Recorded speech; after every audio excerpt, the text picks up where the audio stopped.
In this video, I'm going to be speaking to Douglas James. He is an ex-Navy corpsman, a successful business owner, entrepreneur, and now has a SaaS company. We've had an extremely similar kind of story arc, and we're going to be going over just some of the, I guess, more real elements of what it's like to try and build businesses coming out of the military, and just some of the mindset shifts that you have to make. Let's just say humbled us in our lives and taught us the lessons that we needed to learn in order to be in the places that we are now. So hope you enjoy this content, guys. Have enjoy. Hey guys, what's up? It's me and Douglas James today. And Douglas is a successful entrepreneur, also ex-veteran, as you can see by all the accoutrement in his background, and now a fellow tech bro, right?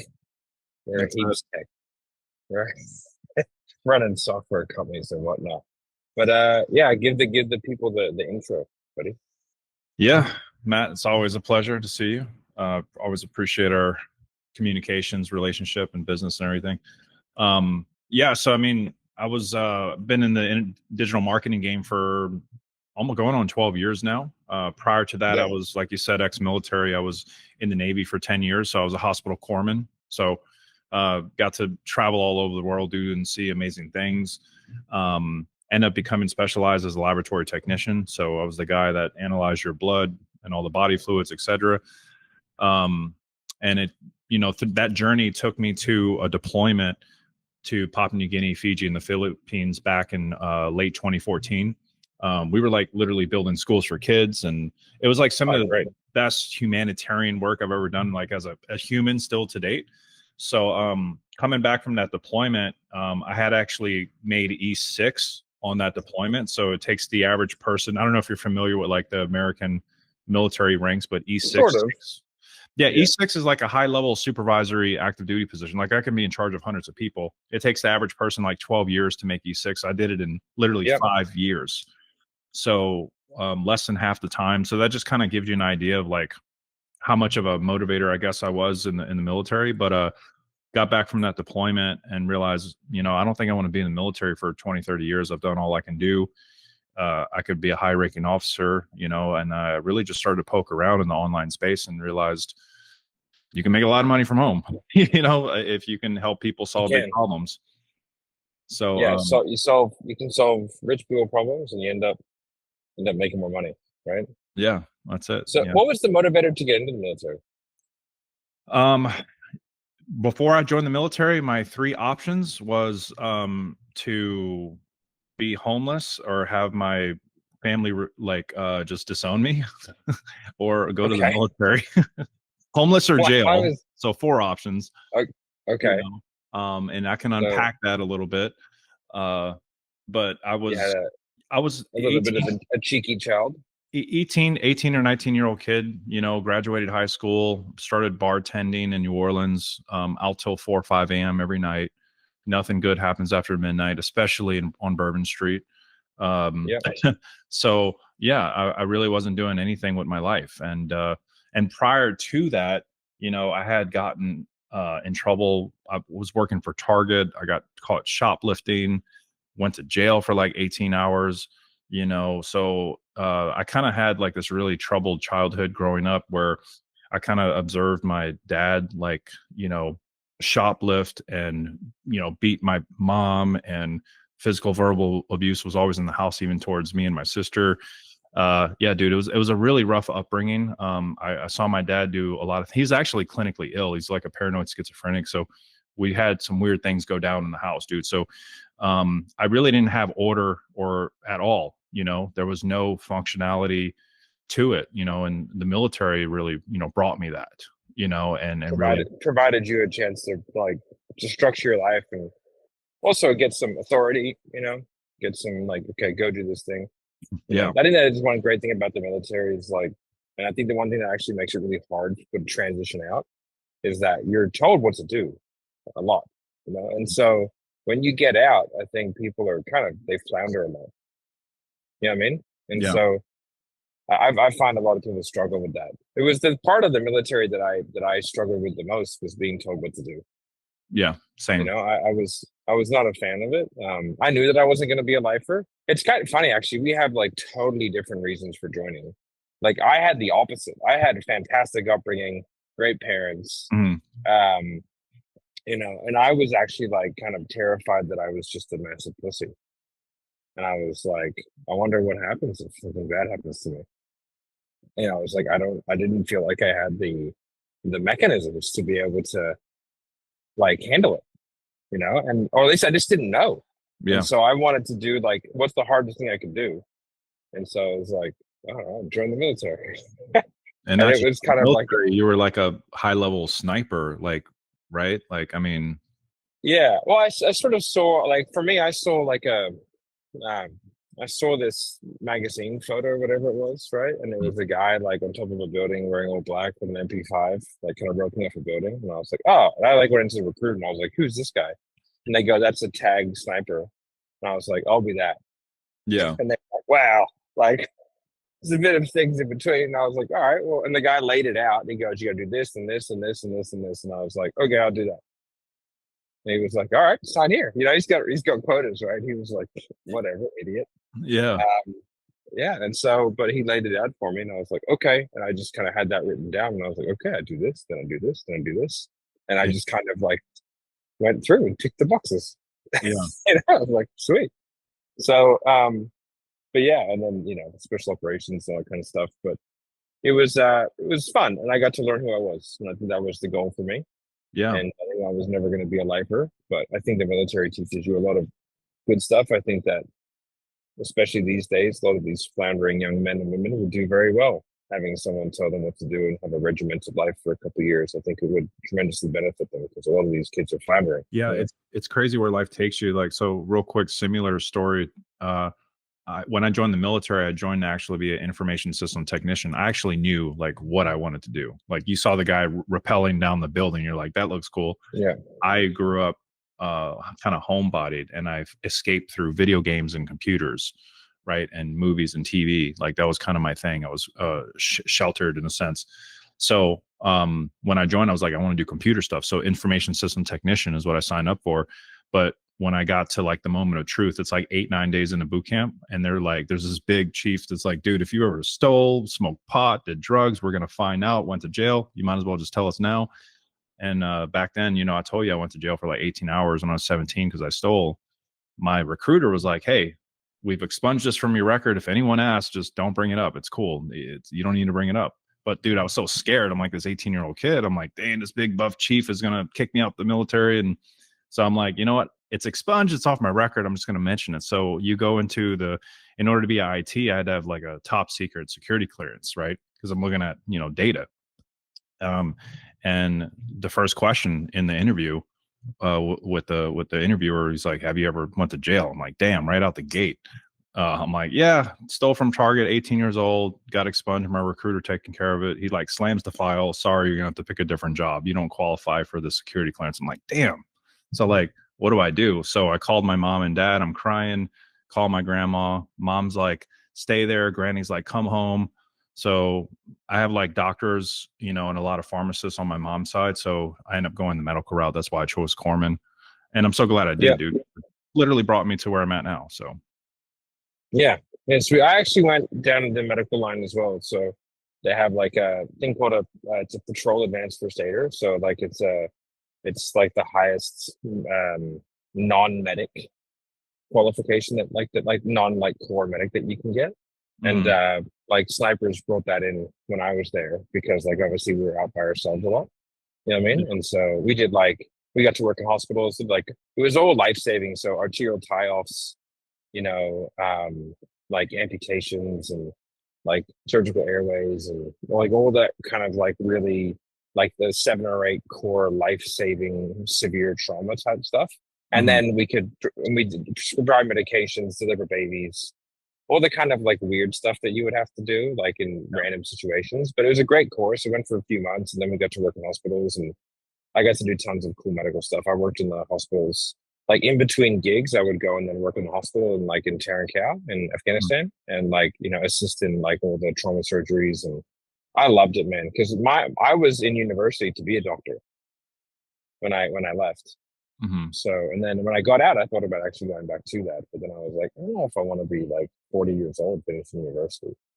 Yeah. I mean, I was like, I don't know if I want to do 12 years in university to be a doctor. Like, that doesn't sound very fun. So Yep. I went and sold stuff. You know?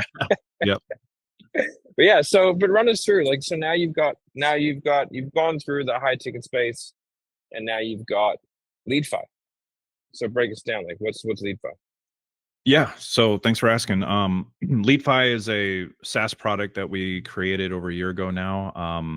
It basically, so imagine, someone opts into your funnel, your website, they give you their name, email, phone number, right? Which if they're registered for webinar or VSL or DMing on Instagram to your lead magnet, whatever the case is, you collect that data.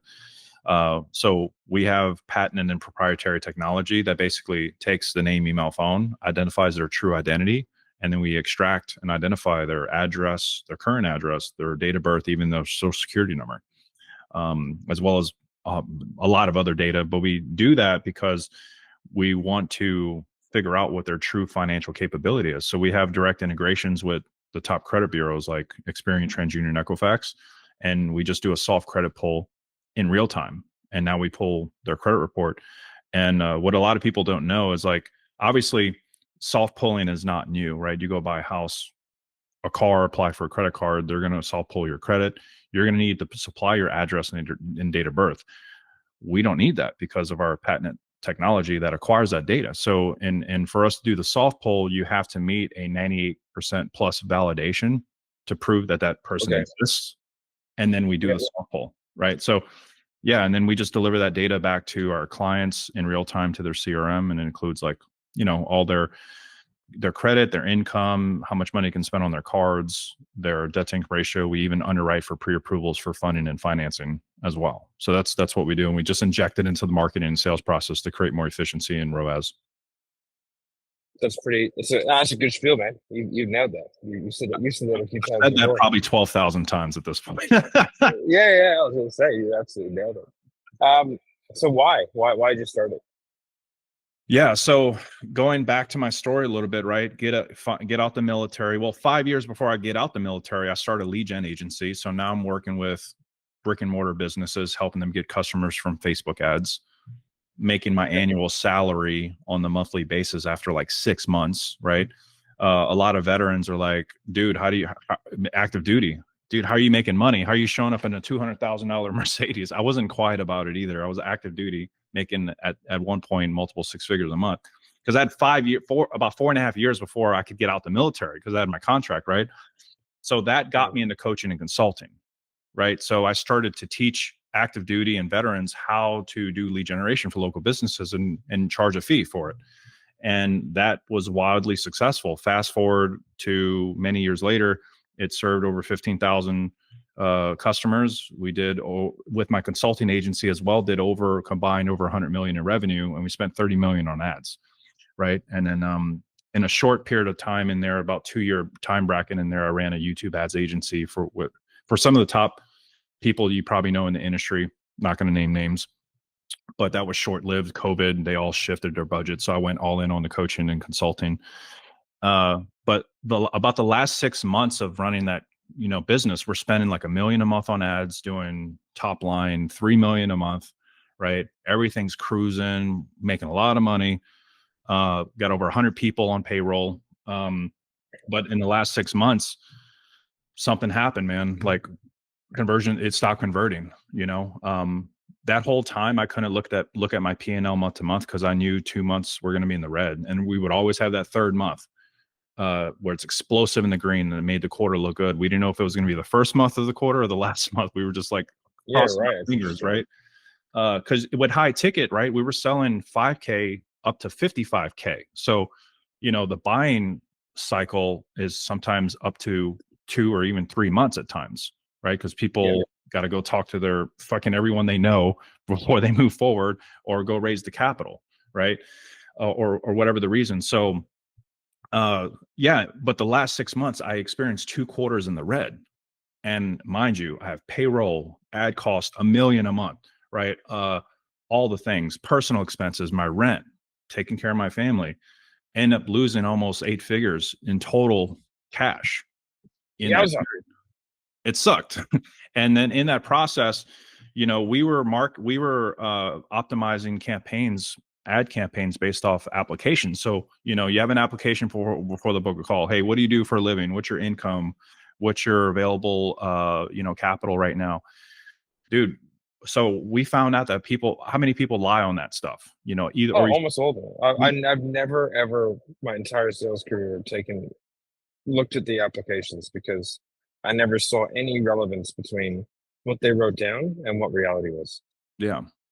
So I knew that in my gut, but my marketing and sales team at the time, like the marketing team took that as gold. And so if people made $5,000 or more a month per the application, they optimize our ad campaigns for it, which worked for a little bit, but it really started to show up because the sales team continuously complained that, yo, these leads are broke. And the people that said they made less than 2,500 a month end up being like 30% of our high ticket volume on people that bought a $10,000 or more package. How is that possible? These people are broke. Where are they getting 25, 10, 25, 50K from? It just made no sense. So we knew something was up. We just couldn't prove it. So I like had it. I was done. I started to shut it down, tail back ad spend, let people go. And I was kind of, dude, at the breaking point, to be honest, in my professional life, but also in my personal life, you know, because I was so in depth on trying to fix this. And I'm also like traveling, a lot's being asked of me at the time. And, you know, meanwhile, I have a daughter and a wife at home that I neglected. Unfortunately, I wasn't there for them, you know, as much as I would like to be. So the business really took a priority, unfortunately. And dude, I literally, you know, kind of like dropped to my knees one day because I was at the breaking point of like almost losing everything. And that's when I like basically turned my life over to my faith 100%. And literally everything has went a 180, dude. And this is about a year and maybe 7 months ago at this point. Where we October? Yeah, year 7 months-ish ago. The very next day that happened, I got thrown into a three-way text with my partner, Eric. And Eric's been underwriting for banks for like 20 years, working with the bureaus and everything. And I expressed my concerns of what I want to do. I was like, I simply just want to know what's in people's wallet before we talk to them, because people are lying. The marketing team's optimizing on bad data. Like the sales teams we're having to freaking hire new salespeople almost every day because they're dropping like flies. Yeah. And we basically put our heads down for about 5-6 months, created a product, proved it out in the coaching industry for my offer, saved it, turned it around. And then I told one buddy, and dude, it's basically gone kind of viral in the industry. We have almost 300 6 to 9 figure brands that use LeadFi now. And I haven't paid a dollar, not $1 on ads, which we're about to start soon. So, yeah. That's awesome, dude. Shockingly similar story to what I'm doing. Yeah. So, which is funny, dude. I mean, yeah, very, very similar. I sort of I didn't experience the same, you know, kind of struggle with the business side because but like I had to leave like seventh, I had to leave, you know, sort of similar thing. I just sort of sat down probably a year ago, did the same thing. It was like, what the fuck was happening? Turn myself over to the faith. And then like, you know, it's been a much better journey ever since. Yeah. It's funny that, isn't it? So, but yeah, good stuff, man. Well, like, you know, it's been cool to watch because, you know, software is a weird thing. And it's so much different, you know, having both of us experience these super high growth coaching companies that rely so heavily on ads. And I haven't done any advertising for LeadFi for Dialer. You haven't done any advertising for LeadFi. Mm-hmm. I think we've been going for, it's not about 9 months now, 10 months with Dialer, right? And we have 180 businesses or whatever it is on, you know, 700 users, whatever it is. Amazing. And you guys have got 300 and you haven't done any ads. How different is it having something that's product led? Oh, dude, way less headache. Margins are better. Yeah, it's way, you know, it's way better. It's cool because we have such an innovative, like one of a kind technology. It's like, we don't have to really sell it. It's like, as soon as you hear it, you're like, holy crap, this is just the first time stuff that's used in mortgage and auto is available in mainstream internet marketing. Right. So that's why it's like so new, but yeah, dude, it's recurring, right? It's got all the things for a great acquisition, higher margin, recurring, AI component, software, right? Book of business. So yeah, dude, I absolutely love it. With the coaching, we had to always go find a new client. Now we just get a client, we keep them happy, and they keep paying long term.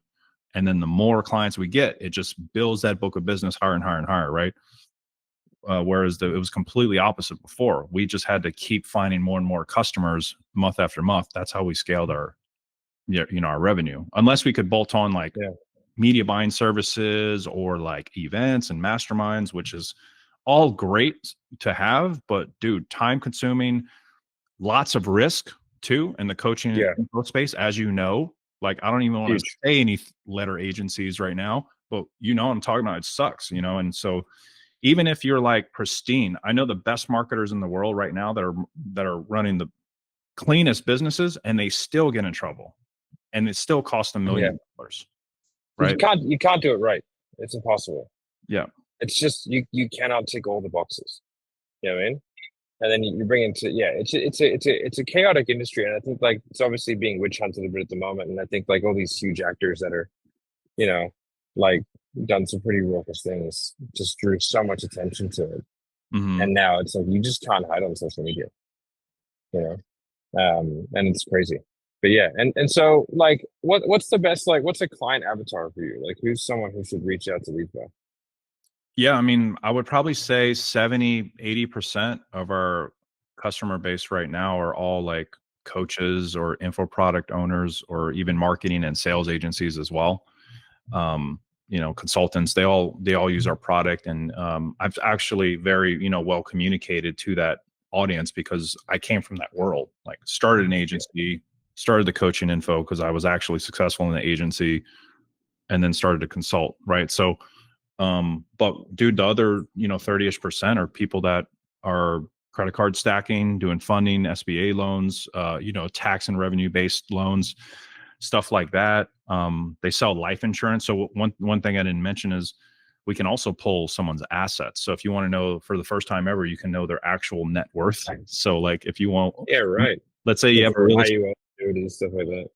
Yeah, say if you have a real estate fund or a syndication or a crypto fund or whatever, and you can only work with, legally accredited investors, or whatever the setup might be, like we will know that. So we can pull their 401k, their IRA, stocks, bonds, CDs, ETFs, deposits, brokerage accounts, even their real estate asset portfolio. So that's been a useful product also for life insurance, because if they know their net worth prior, they can sell them a higher life insurance policy, and basically get a bigger fee up front. And I'll just say too, it's like, I mean, when you think about what LeadFi does, like if you generate leads and you sell high ticket products or service, or, collect a lot of money from your client, LeadFi will basically give you their real-time purchasing power and what their net worth and asset portfolio might look like. So if either of those are useful to you, and this is all prior to calling, email, and texting them, then I'm sure it's a fit, right? It doesn't have to be coaching, it doesn't have to be insurance, etc. So. I love it, dude. It's so good to see as well, like the transition. We've had such similar career arcs. It's kind of crazy. Like military, I had an agency, they went into coaching. The military, went agency, went into coaching, now in software. So like, it's good to see. You seem like, we've spoken a lot over the years, and you seem in a much better, kind of like calmer place. We've had calls. I appreciate you saying that, because we've definitely had calls when I was in the thick of shit, and I'm asking you for advice. Like, bro, like, and same with you. You were going on. I remember it was going down for you around the same time. Yeah. So. Yeah, man. Yeah. Well, dude, it's just honestly, it's good to see good things happen to good people. Like, you're one of the few people that when they call, I pick up. It's like, oh, Douglas is cool. So everyone go check out LeadFi. It's been, everyone that I know that using it is like loving it. I've recommended it to people. So yeah, go check it out. I think it's fucking awesome. It's a cool thing. It just allows you to actually get some real data, because like I knew it. I used to scream about it with the application thing, because I was a sales rep. I was a full-time sales rep, and I knew the applications were bullshit.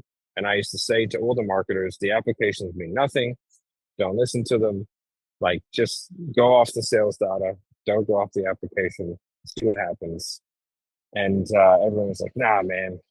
Like, I was like, man, like, so I remember even in fitness, right? When I was like selling fitness, people would like, if like the longer the application, like the more involved and like they would like type their life story out, I knew they were never buying. I knew it. And they were like, look at this person. I'd be like, they would never pick up the phone. And they're like, if they do, like, and I'm like, you told this to me like a day ago. What's happening? And it's because like they're just emotionally spitting shit out, you know, and it was like a dump for them and it just wasn't real. I could also tell like what time of day in their time it was submitted, and I knew if it was real. Like 2 a.m. Nah, man. Yeah. Like, 100%. They're not in the right that's mind. not legit. They're scrolling at Yeah. 2 a.m. It's Yeah. not the But right. the guy just puts his name, phone number, email. It's like, yeah, I'll pay 50K. You know, it's like, all right. So it's like, just have the conversation and see what happens. You know what I mean? But if you can have like the genuine numbers, and then, because if you have a lot of opportunity, like that's actually a difficult thing, is to like triage that, you know, like, because you're going to leave something on the table regardless. And so like, why do that if you don't have to? And you guys are just like, you're like on a per lead basis, right?